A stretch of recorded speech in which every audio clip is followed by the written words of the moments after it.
A Escola Bíblica está de novo consigo. Serão mais 10 minutos onde você poderá, neste episódio, aprender mais sobre a Bíblia. Temos, assim, este tempo para estudarmos a Palavra de Deus e abrirmos nos conceitos e nas perspectivas que Deus tem para nos oferecer.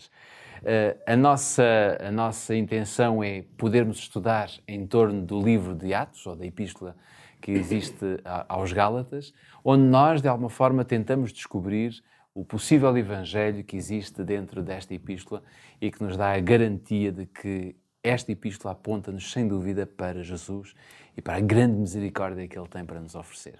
Comigo, diariamente, tenho o pastor Pedro Esteves. É com ele que mantemos uma conversa sobre os pontos principais, ponto por ponto, daquilo que está escrito na Epístola aos Gálatas, e por isso mesmo, Pedro, diz-me lá então qual é o sumário de hoje. Vamos começar com o nosso sumário.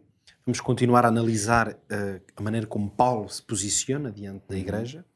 E hoje vamos ver que Paulo tornou-se capaz de adaptar a pregação do Evangelho ao seu auditório, neste caso, tanto a judeus como a gentios, com o grande objetivo de Paulo sempre que foi alcançar o maior número de pessoas possível. Ok. Antes de entrarmos ponto por ponto nesta análise sobre este aspecto tão interessante, eu aconselho e sugiro que você tenha a sua Bíblia por perto, porque é sempre importante. Vamos dando aqui algumas passagens, vamos lendo algumas passagens também, e por isso mesmo queria desafiá-lo a abrir a sua Bíblia em Gálatas capítulo 4, versículo 12. Esta é a passagem sugerida para termos como ponto de partida. Se não tiver a sua Bíblia à mão, pode ler através do nosso quadro, e nós lemos o seguinte: Irmãos, rogo-vos que sejais como eu, porque também eu sou como vós. Gálatas capítulo 4, versículo 12. Pedro, já falámos sobre o pedido de Paulo para que os Gálatas o pudessem imitar, mas como é que nós podemos compreender o sentido desta expressão quando ele diz também eu sou como um de vós? Isto realmente parece um trocadilho de palavras que pode parecer que Paulo só quer confundir a cabeça das pessoas, não é? O apóstolo Pedro é que dizia que Paulo era perito nas muitas palavras, às vezes criar dificuldade, não é? Aqui pode parecer isso, não é? Uma vez que ele diz, sejam como eu, porque eu também sou como vós, talvez possa parecer aqui assim um bocado de filosofia demais. Mas, se tivermos em conta o que conhecemos sobre a postura de Paulo, talvez possamos chegar lá. A leitura que eu proponho, no fundo, para interpretarmos esta aparente contradição, é o facto de que o comentário do apóstolo Paulo aqui é, no fundo, uma forma de lembrar que ele próprio já se tinha tornado como um deles. Por isso é que ele usa esta ligação, porque, precisamente, uma vez que ele agora, nesta fase, está a pedir, a sugerir, se quisermos, aos Gálatas que sejam como ele, usa como argumento o facto de ele, no passado, já o ter feito.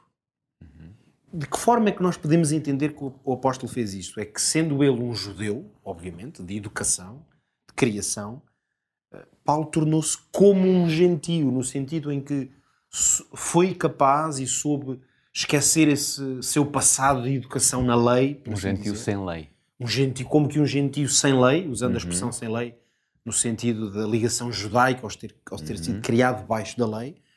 Ele fez isso, como é evidente, com esse grande propósito de alcançar os gentios com o Evangelho. E é certo que ele foi um grande missionário entre os gentios, não é? Paulo, claro, é considerado, assim, muitas vezes designado como o apóstolo aos gentios, não é? Enquanto Pedro, por exemplo, embora também a Pedro Deus tinha-lhe dado visões e mostrou-lhe que o Evangelho tinha que sair das fronteiras de Israel. Talvez Paulo aceitou mais facilmente os gentios do que propriamente Pedro numa primeira fase, não é? Sobretudo na divisão que Deus, através do seu Espírito Santo, deu a cada um da obra, percebe-se claramente que Paulo foi chamado por Deus para uma obra vastíssima, de ir a muitos lugares, especialmente a lugares onde o judaísmo não estava implantado, e, portanto, ele tinha contacto, sobretudo, com gentes, comunidades que vinham deste mundo pagão, chamados na linguagem judaica de gentios. Ora, isto significa, como é evidente, que Paulo teve que aprender a pregar o Evangelho, a encontrar uma forma de pregar o Evangelho que se pudesse adaptar tanto a judeus como a gentios. Nós, aliás, quando lemos a carta aos Gálatas, percebemos claramente que Paulo tem constantemente que ter este duplo cuidado. há partes em que manifestamente ele está a escrever ou a sua intenção é de chegar àqueles que eram judeus, por educação, cultura, e há outros momentos em que vemos claramente que ele está a falar aos gentios. Outros versículos vemos como ele faz a ponte entre uma coisa e outra. Ou seja, Paulo tem esta postura de uma consciência muito clara de quem é o seu auditório. E, portanto, não vai falar sempre da mesma forma, como se a verdade, por assim dizer, fosse uma coisa que, ok, já existe, está aqui nesta forma, nesta formulação, agora cada um receba como entender. Não. Paulo soube precisamente adaptar a sua mensagem. E muito menos ele atacava os grupos com coisas que pudessem, de alguma forma, criar barreiras para eles conhecerem Jesus. Sobretudo nós percebemos que o preconceito, a criação, a existência de barreiras naturais são coisas que muitas vezes, ainda hoje, podem ser um impedimento a conseguirmos transmitir uma experiência de fé e o Evangelho. E Paulo claramente, embora com a consciência muito clara de qual é o conteúdo da mensagem, da verdade do Evangelho, o método, esse sim, Paulo variava. E ele variava o método, como é evidente, dependendo das pessoas com quem estava a falar e do objetivo que ele queria atingir. Neste sentido, podemos dizer que Paulo foi, portanto, um pioneiro de um conceito, aliás, já bastante moderno, a que nós hoje, no mundo da missão, da missiologia, como se chama, na linguagem da Igreja, a que hoje toma como termo a contextualização. E esta definição, que hoje se estuda e serve como base a muito do trabalho que é feito pelo mundo inteiro de testemunho do Evangelho, na verdade não é mais do que uma atualização de alguma coisa que o apóstolo Paulo já levava muito a sério. E o que é a contextualização?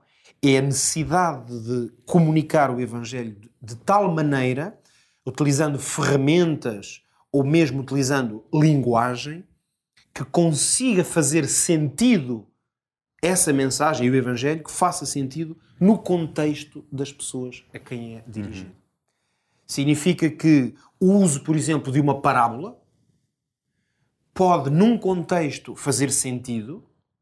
Se eu estiver a falar a um grupo de homens e mulheres no mundo rural, vamos nós criar a parábola, é evidente que se eu estou a falar a pessoas no mundo rural, eu vou com certeza usar imagens, parábolas ou usar ilustrações para transmitir uma verdade do mundo rural. Claro. Mas se eu estiver numa grande metrópole onde morem 10 milhões de pessoas, possivelmente falar de manualidades ou de pecuária são coisas que as pessoas não vão entender ou é pouco interessante, e eu poderei usar, se tiver que transmitir uma mensagem, usar uma outra imagem, uma outra parábola, uma outra ilustração que esteja mais próxima da realidade. E nesse sentido, nós percebemos que pegar na mensagem tal como ela é e aplicá-la sempre dentro de um contexto. Nós vemos isso, aliás, acontecer na Bíblia, em diversas circunstâncias. Mas o apóstolo Paulo, por assim dizer, é como que um grande perito. Isto significa o quê em termos práticos? Significa que a verdade do Evangelho é uma coisa tão valiosa que nós não nos podemos dar ao luxo, se posso dizer assim, não nos podemos dar ao luxo de permitir que alguém, por causa do método, da linguagem ou da forma que nós usamos ou que estamos habituados ou que gostamos mais, dizia eu, dar-nos ao luxo de que a pessoa acabe por não entender a mensagem. Se isso implicar utilizar métodos ou linguagens ou formas diferentes, o foco tem de estar sempre no propósito de que uma pessoa possa entender a verdade do Evangelho. Porque Paulo tinha, sobretudo, um grande interesse em alcançar o maior número de pessoas, não é? É isto. E como esse maior número de pessoas estavam em diferentes lugares, em diferentes contextos, Paulo soube ser gentio com os gentios, grego com os gregos, como ele dizia, não é? E judeu com os judeus, utilizando também esse contexto e essa linguagem. No pouco tempo que nos resta, como é que nós podemos fazer o aprendo fazendo? Ou seja, como é que nós podemos colocar tudo isto em prática? Sim, neste caso, com certeza hoje vamos fazer esta aplicação pensando na responsabilidade que nos cabe também, embora nós nunca sabemos ao certo a pessoa que está desse lado, que nos vê e ouve, mas, na verdade, aquele que conhece a Bíblia, que recebe esta palavra maravilhosa, esse seja qual for o seu contexto, também já tem essa maravilhosa responsabilidade de a partilhar com outros. E por isso, talvez hoje a aplicação que podemos fazer é que sejamos sábios na maneira como partilhamos a verdade que vamos recebendo, a luz que recebemos da palavra de Deus, para que não seja pela forma, ou a que nós mais gostamos, ou a que nos parece fazer mais sentido, mas que não seja pela forma que deixamos que alguém não consiga compreender a maravilhosa verdade do Evangelho.